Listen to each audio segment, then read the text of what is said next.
সেইখিনি বিষয়ে আপোনালোকৰ আগত অৱগত কৰিবলৈ আহিছোঁ। গ্ৰীণ টি হৈছে চাহ গছৰ পৰা প্ৰস্তুত কৰা এক প্ৰকাৰৰ পানীয়।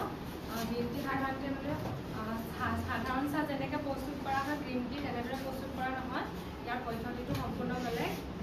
গ্ৰীণ টিত সাধাৰণতে ভিটামিন এণ্টি অক্সিডেণ্ট থাকে আৰু গ্ৰীণ টি নিয়মিত সেৱনে শৰীৰৰ ওজন নিয়ন্ত্ৰণ লগতে মানসিক চাপ নিয়ন্ত্ৰণত সহায় কৰে। গ্ৰীণ টিৰ পদ্ধতিটো ব্যাখ্যা কৰিব। চাহ গছৰ পৰা এনেদৰে এটিকলি গুটি পাত ছিঙিব লাগে। পাতবিলাক ইয়াতকৈ ডাঙৰ কৰিব নালাগে আৰু যদি এটিকলি গুটি পাতত যদি এখিলা ডাঙৰ হয় তেতিয়া হেৰি ডাঙৰবিলাক এৰুৱাই দিব লাগে। তাৰপিছত ছিঙি অনাৰ পিছত গৰম পানীত উতলা গৰম পানীত এনেকুৱা চাহপাতখিনি 3 মিনিটমান তিয়াই থ'ব লাগে। গৰম পানীত তেনেকৈ তিয়াই থ'লে তাৰপিছত চাহপাতটো দেখিবলৈ এনেকুৱা হয়।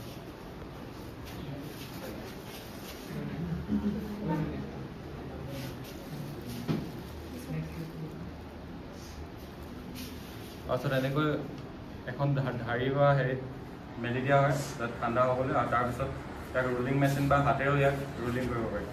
এতিয়া হাতেৰে কিদৰে ৰোলিং কৰে মই এইটো দেখাই দিম।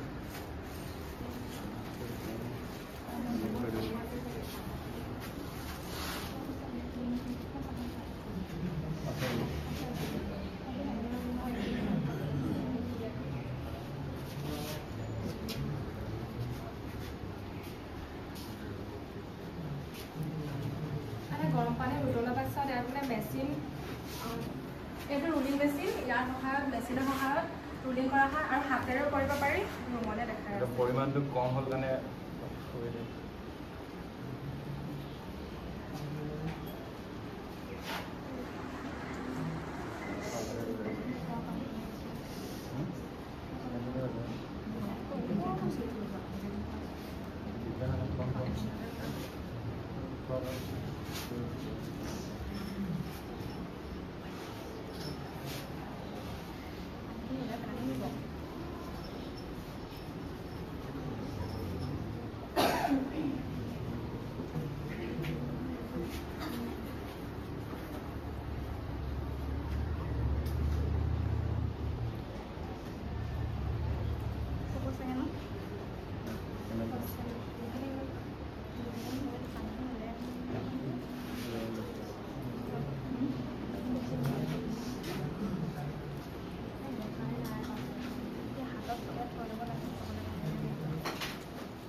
প্ৰায় 4 ঘণ্টামানৰ বাবে ড্ৰায়াৰ মেচিনত শুকাবলৈ দিয়া হয় এক নিৰ্দিষ্ট টেম্পাৰেচাৰত।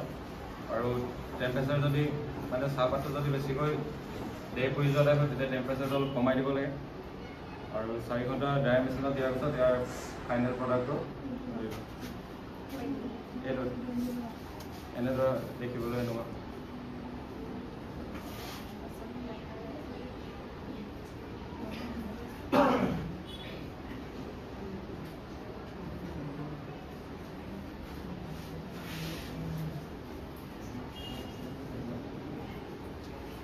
চাহ শিকিছিলোঁ।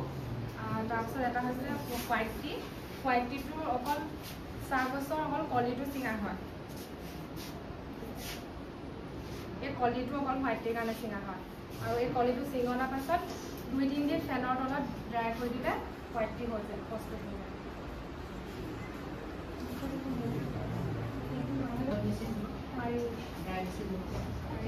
কেৰাহীত মেচিন নহ'লে কেৰাহীত ভাজিব লাগে। আৰু ৰুলিং মেচিনৰ সহায়ত হাতেৰে ৰুলি কৰিলে।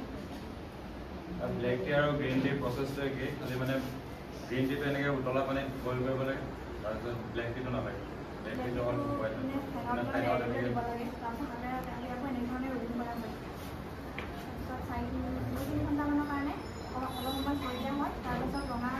পাতলা ৰঙা কৰিবলৈ দিয়া হয়। তাৰপাছত 3-4 ঘণ্টা পদ্ধতিটো চেম গ্ৰীণ টি নিচিনাই, খালি তাৰ লগত অপৰাজিত ফুলটো 2-3 দিন ৰ'দত শুকুৱাই অপৰাজিতা ফুলটো গ্ৰীণ টিৰ লগত দি দিলে ফুটি হৈ যায়। এইটো শুকোৱাৰ পাছত এইটো অপৰাজিতা ফুলটো এইটো ৰাতিপুৱাই ছিঙিব লাগে ফ্ৰেছ হৈ থাকোঁতে, তেতিয়া কালাৰটো মানে বেছি ভাল হয়। এতিয়া আপোনালোকক গ্ৰীণ টি আৰু ব্লু টি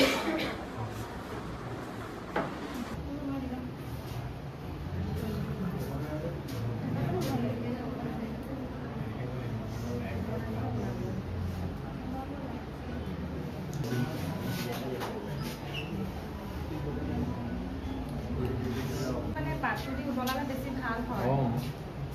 কালাৰটো